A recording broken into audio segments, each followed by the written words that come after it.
오늘 설교 제목이 영원한 도피성 예수 그리스도입니다. 영원한 도피성 예수 그리스도. 아리스토텔레스가 인간은 사회적 동물이다 그렇게 말한 적이 있습니다. 이 말의 의미는 인생은 결코 홀로 살아갈 수 없고 함께 더불어 살아가는 존재라고 하는 사실을 말해주고 있는 거죠. 그런데 어떻습니까? 우리가 더불어 함께 살아갈 때 좋은 일만 있는 게 아니잖아요. 더불어 함께 살다 보면 예기치 않은 아픔들을 경험하게 됩니다. 오해를 받기도 하고 모함을 당하기도 하고 또 인간 이하 취급을 받기도 하고 인격 모독을 당할 때 우리는 그러한 것들을 견딜 수 없어 하기도 합니다. 우리는 하나님의 형상을 따라 지음을 받았기에 마땅히 존중받을 권리가 있습니다. 그래서 하나님께서는 이 구약 시대에 인간이 인간을 학대하고 모독하는 수치를 제거하기 위해서 두 가지 제도를 만들어 주십니다. 그 첫 번째는 바로 노예 제도 폐지예요. 세습적으로 노예를 이어나가는 그 제도를 폐지하는 법입니다. 그게 바로 희년과 안식년 제도입니다. 인류 문명사를 살펴보면 어느 민족, 어느 문명권을 봐도 노예 제도가 없었던 나라가 없었어요.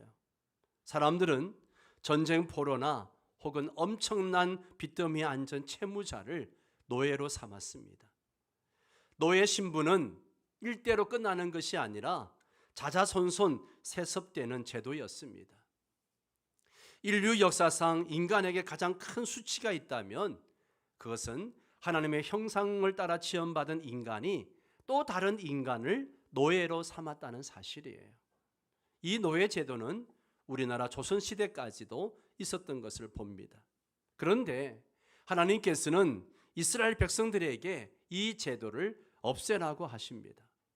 그러나 불가피하게 전쟁 포로가 되어서 노예가 되거나 혹은 엄청난 빚더미에 앉게 된 경우에 노예를 살아도 딱 6년 동안만 노예 살이를 할 수 있도록 허락하셨습니다.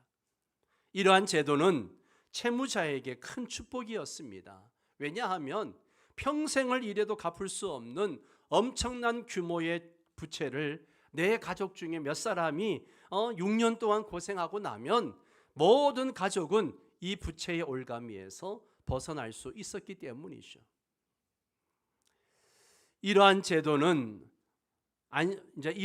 인해서 안식년과 희년이 선포되는 이 정월 초하루에는 이스라엘 전역에 축제가 벌어졌다고 합니다.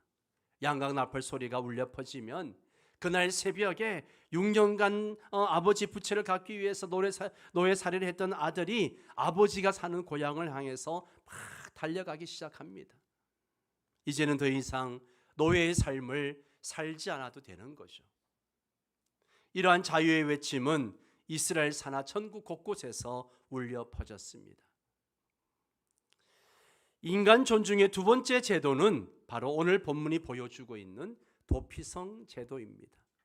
당시 이스라엘 국가에는 강력한 범죄자들을 차단하는 이런 경찰 병력이라든지 제도가 없었습니다. 그래서 당시 하나님의 법에는 개인이 개인의 피해를 갚는 눈에는 눈, 이에는 이라고 하는 동해보복법이라고 하는 개별 개인 형벌 제도가 있었습니다. 그런데 문제는 타락한 인간은 하나를 손해보면 그 손해본 하나만을 가지고는 결코 만족하지 못한다는 거예요. 내가 하나를 손해를 봤으면 어떻게 해야 만족합니까? 2배, 3배로 갚아줘야 만족하는 게 인간이라는 거죠. 그러나 하나님의 법은 잃어버린 만큼만 가져가라는 거예요. 그 이상은 허용할 수 없다는 것이 바로 하나님의 법입니다. 그러나 문제는 부지 중에 의도하지 않고 실수로 살인을 했을 경우에 그 피해를 어떻게 막을 것인가 하는 것이 문제였습니다. 예를 들어서 친구들과 함께 산에 나무하러 갔습니다. 열심히 나무를 하다가 그만 도끼날이 빠져가지고 산 안에서 나무를 하던 친구의 머리를 때려버렸어요. 그 자리에서 죽어버렸습니다. 그 당시 법으로 하면 이 사람은 반드시 죽여야 합니다. 친구의 가족들은 이 청년을 잡기 위해서 혈안이 되어져 있습니다. 이러한 상황 가운데 잡히면 죽는 거예요. 그러나 분명한 것은 친구가 죽게 된 것이 고의적인 행동에 의한 것이 아니라는 거죠. 이런 사람들을 보호하기 위해서 만든 제도가 바로 도피성 제도입니다. 하나님은 오늘 본문 여호수아 20장 3절에서 이렇게 말씀하십니다. 함께 읽을까요? 부지 중에 실수로 사람을 죽인 자를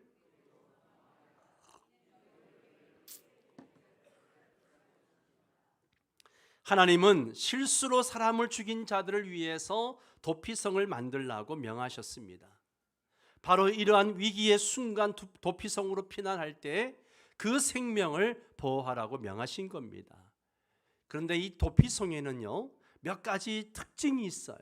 오늘 그 특징을 함께 나누면서 이 도피성과 예수 그리스도와 어떤 관계가 있는지를 함께 생각해 보려고 합니다. 첫 번째는요, 이 도피성은 항상 열려 있어요.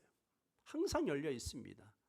왜냐하면 언제 어디에서 이런 일이 일어날지 모르기 때문에, 또 하나님의 형상으로 창조된 인간의 생명은 너무나 소중하기 때문에 24시간 열려 있는 거예요. 하나님께서 인간의 생명을 보호하기 위해서 도피성의 문을 열어두도록 명하셨습니다. 그 도피성으로 가는 모든 길은 항상 길을 잘 닦아가지고 장애물을 제거하도록 하셨고, 또 이스라엘 전역 어디에서든지 볼 수 있도록 도피성을 향해 가는 그 표지판을 만들어 두도록 했습니다. 민수기 35장에서 하나님께서 도피성 제도를 처음 말씀하셨고 도피성으로 피하도록 교육하시고, 신명기 19장과 여호수아 20장에서 다시 반복해가지고 도피성 제도를 설명하고 계십니다. 그런데 이 도피성은 무엇을 예표하느냐? 바로 예수 그리스도를 예표한다라고 하는 사실입니다. 도피성이 항상 열려 있듯이 예수님께로 가는 문은 항상 열려 있습니다. 24시간 늘 열려 있기에 예수님께로 가면 우리는 안전하게 거하게 됩니다. 예수 그리스도는 바로 우리 인생의 도피성이요 피난처이십니다. 우리가 이 땅에서 고난당할 때, 고통 가운데 있을 때에, 죄짐에 눌릴 때에 이 모든 죄짐과 인생의 짐들을 주님께 내어 맡기면 주님은 우리 인생의 모든 짐들을 온전히 받아 주십니다. 그리고 우리에게 살 길을 제공해 주십니다. 두 번째로, 이 도피성은 어느 곳에서든지 갈 수 있도록 했습니다.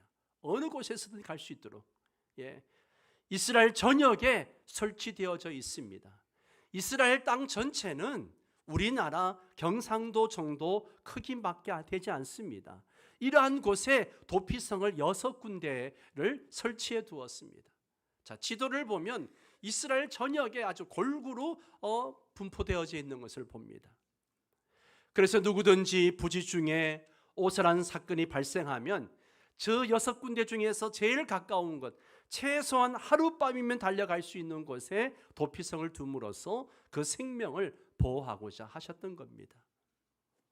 도피성 6군데를 보면 맨 북쪽에 게데스라고 하는 성을 두었습니다. 이 게데스는 본래 거룩하다, 의롭다라고 하는 뜻을 가지고 있는 지명이에요.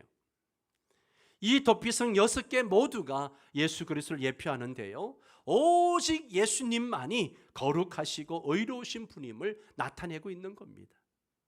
그러므로 우리의 모습이 추하고 더러울 때 우리는 그리스도의 십자가에 의지하여 주님, 나의 더럽고 추한 모든 죄를 이 십자가에서 용서하여 주옵소서라고 고백하면 주님께서 우리 죄를 용서하시고 거룩하게 해 주십니다. 이스라엘 중부에는 세겜성을 도피성으로 설정을 했습니다. 이 세겜이라는 단어는 어깨라는 의미가 있어요. 이사야 선지자는 예수 그리스도를 모든 정사를 어깨에 메신 분이다, 그렇게 말하고 있습니다. 이 땅에 존재하는 모든 권력의 정점에 예수님이 계시고 예수님께서 주권자로서 우리의 인생과 세상과 만물을 통치하고 계십니다. 그리고 남부 정상에 지도를 다시 한번 보시면요, 헤브론 산지를 도피성으로 주셨습니다.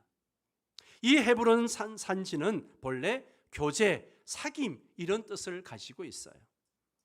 우리가 이 그리스도 안에 거할 때에 진정한 영적인 사귐 나눌 수 있고 또 하나님과의 교제를 이루게 될 것입니다.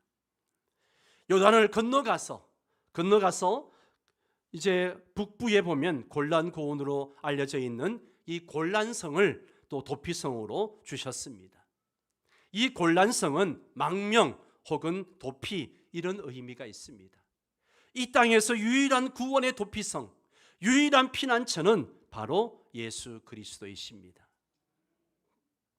그리고 중부 지역에는 길랏 라못을 도피성으로 주셨습니다. 이 라못이라는 단어는 가장 높은 곳에 있는 사람 이런 뜻을 가지고 있어요. 예수 그리스도 어떤 분이십니까? 이 땅에 가장 높은 곳에 자정하신 하나님, 지극히 높으신 하나님이십니다. 이 땅을 굽어 살피시면서 우리 인생을 다스리시는 하나님을 의미합니다. 마지막으로 요단 동편 남부 평지에 베셀성을 도피성으로 주셨습니다. 이 베셀이란 단어는 강한 요새 이런 의미가 있습니다. 예수님은 어떤 분이십니까?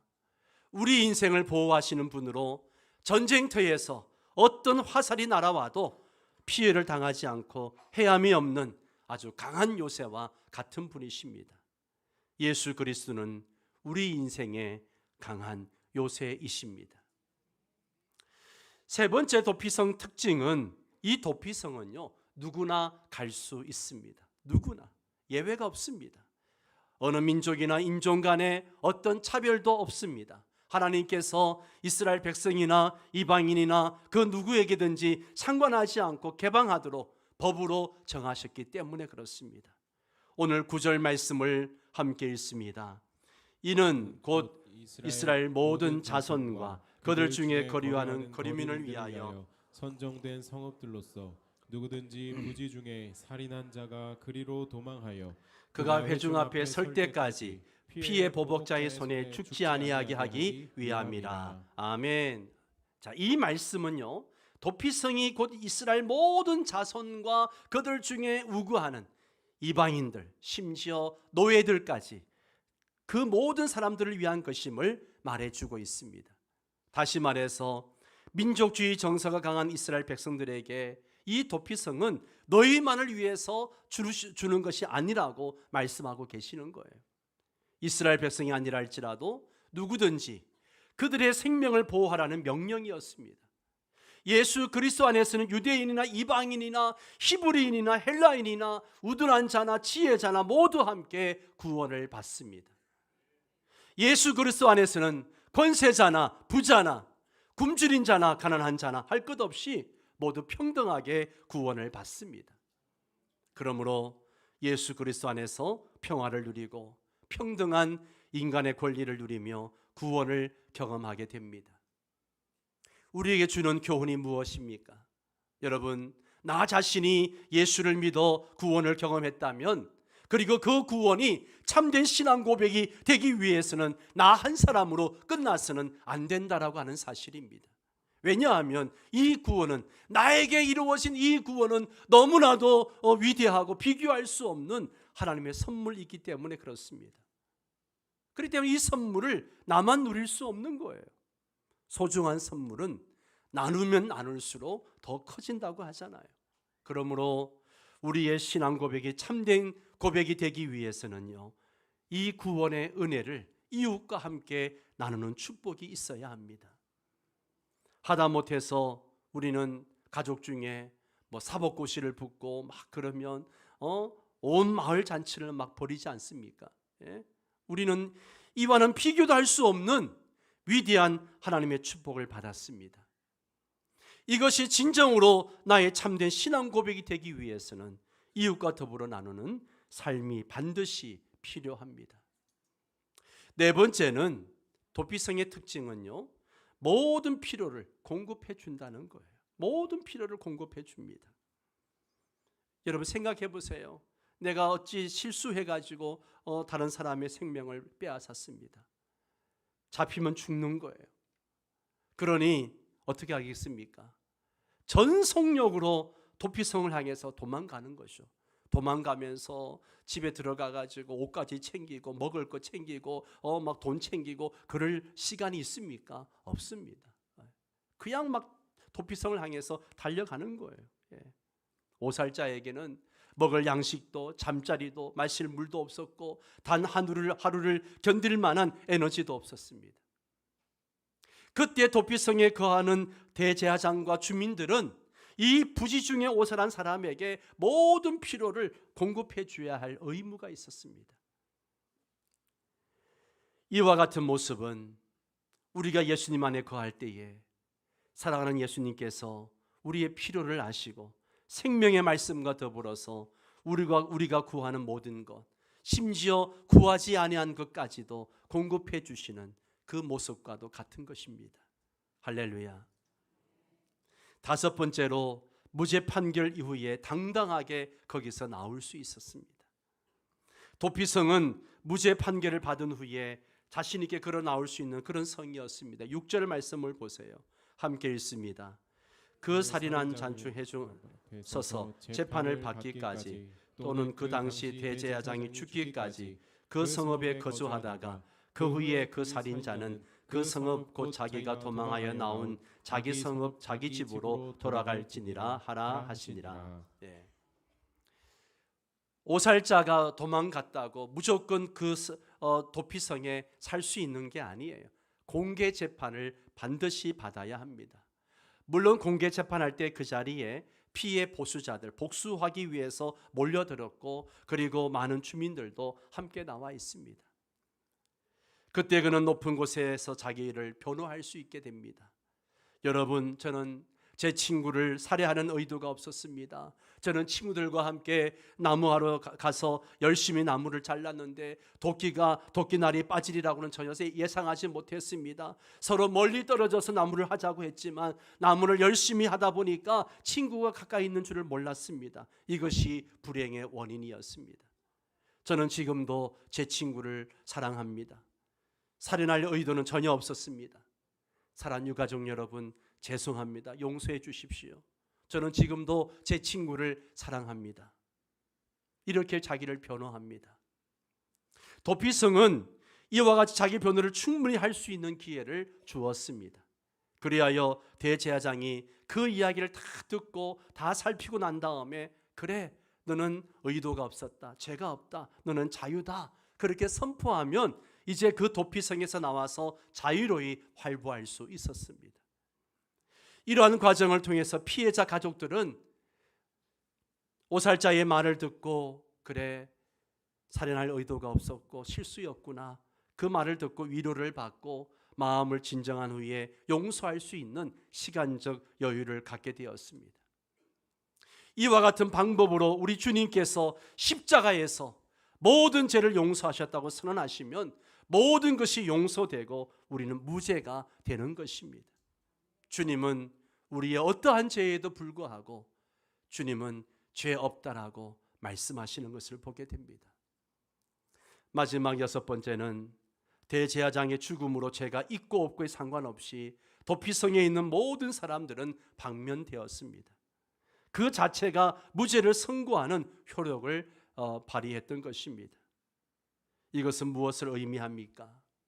민수기 35장 32절에 보면 오살자라고 할지라도 속전에 의해서는 결코 성읍을 떠날 수 없다라고 규정을 합니다. 요즘 말로 얘기하면 아무리 많은 보석금을 낸다 할지라도 석방시키면 안 된다, 그런 말씀이 있습니다. 그러면 돈 있는 사람은 자기가 오살을 했는지 안 했는지 판결도 못 했는데 엄청난 속전을 낸다면 풀려날 수도 있는 거잖아요. 그런데 성경은 그렇게 못하게 했습니다. 오직 대제사장의 죽음이 그 속전을 대신할 수 있음을 말해주고 있습니다. 즉 대제사장의 죽음만이 속전으로 간주되어져서 살인죄를 상쇄시킨다고 보는 것입니다. 이 말씀은 궁극적으로 피 흘린 자에 대한 진정한 보수자는 인간이 아니라 하나님 자신이라는 것을 말씀하고 있는 겁니다. 따라서 하나님께서는 보수자요 심판자로서 대제사장의 죽음을 살인죄의 속전으로 받아들이셨다는 것을 암시합니다. 결국 대제사장의 죽음은 인류의 영원한 대제사장이신 예수 그리스도의 죽으심의 한 모형이 된다는 것을 다시 한번 여기서 암시하고 있는 것이죠. 예수 그리스도의 십자가를 통해서 구원을 받고 영생의 진리를 믿는 자에게 주님은 조건 없이 용서해 주신다고 선고하십니다. 하나님은 도피성 제도를 통해서 예수 그리스도가 우리 인생의 피난처이심을 알려주고 계십니다. 미국의 17명을 잔인하게 살해한 연쇄살인범 제프리 다머라는 살인범이 있었습니다. 제프리 다머는 17명을 살해해서 그 시체를 토막 내어 가지고 자기 집 냉장고에 집어넣고 그 고기를 먹었다고 합니다. 그는 체포된 후에 사형을 언도받았습니다.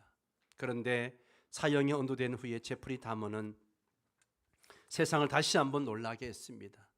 그것은 그가 복역 중에 운동하러 나갔다가 동료 죄수들과 싸움이 붙어서 빗자루에 맞아 죽게 된 것입니다. 그가 죽었을 때에 많은 미국 사람들이 원통해했습니다. 저런 인간은 고통스럽게 죽어야 되는데 너무 쉽게 죽었다는 것이죠. 서서히 고통스럽게 그렇게 고통을 당하다가 죽음을 맞이해야 되는데 너무 쉽게 죽었다는 거예요. 이 사건을 취재했던 한 아나운서는 제프리 다머가 만났다는 한 목사님과 인터뷰를 합니다. 목사님, 과연 그가 예수를 믿었습니까? 예, 그렇습니다.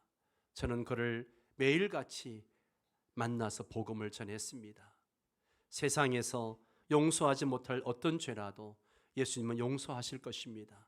목사인 나도 당신과 다를 바가 없습니다. 그리고 당신의 죄를 용서하기 위해서 주님께서는 십자가에 피 흘려 돌아가셨습니다. 그러니 당신도 예수를 믿으십시오. 그리고 세상은 당신에게 사형을 언도했고 언젠가는 사형 집행이 이루어지겠지만 예수님은 저 세상에서 당신을 받아주실 것입니다. 그때 제프리 다머가 이 말을 듣고 회개하고 예수 믿기로 작정을 하고 세례까지 받았다는 것이죠. 이 인터뷰를 본 미국 사람들의 두 가지 반응. 첫째는 죽을 때까지 위선을 떤다는 것이죠. 그와 같은 사람은 예수님도 용서해서는 안 된다라고 하는 것이었습니다. 두 번째는 제프리 다머와 같은 인간이 살 길은 오직 예수님밖에 없다. 그가 진정 예수님을 믿었다면 예수님께서는 다머의 피난처가 되어주실 것이라는 반응이었죠.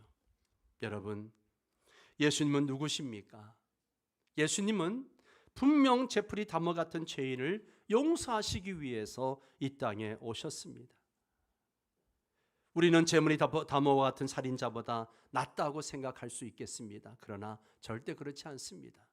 모든 인간은 예수님 앞에서 죄값을 치르고 또 반드시 심판을 받아야 합니다. 그러나 우리에게는 예수 그리스도라고 하는 도피성이 있습니다. 예수 그리스도를 인생의 구세주로 영접할 때 예수 그리스도께서 진정 내 모든 죄를 용서해 주겠다고 하신 이 말씀을 믿을 때 우리는 하나님 앞에서 죄 없다, 의롭다 라고 하는 무죄 선고를 받게 될 것입니다. 우리 죄를 용서하실 뿐만 아니라 우리에게 이렇게 말씀하십니다. 수고하고 무거운 짐진 자들아 다 내게로 오라. 내가 너희를 쉬게 하리라. 예수님 안에 거할 때에 용서가 있고 예수님 안에 거할 때에 피난처가 있고 예수님 안에 거할 때에 진정한 안식이 있습니다. 그리고 예수님 안에 거할 때에 진정한 평화가 임합니다. 우리가 이 땅에서 괴롭힘을 당하고 고난을 만나고 쉼이 없을 때 예수님 품 안으로 담대히 뛰어드시기 바랍니다. 피곤하고 채찜에 질릴 때마다 예수님께 토로하고 예수님께 기도함으로 감격의 생애가 될 수 있기를 바랍니다. 그리하여 내가 누리는 이 축복을 나만 누리는 것이 아니라 사랑하는 이웃과 친척과 함께 누리는 그런 영광도 여러분이 누릴 수 있게 되기를 주의 이름으로 축원합니다. 다 함께 일어나셔서 우리 함께 찬양하며 결단의 시간을 갖겠습니다.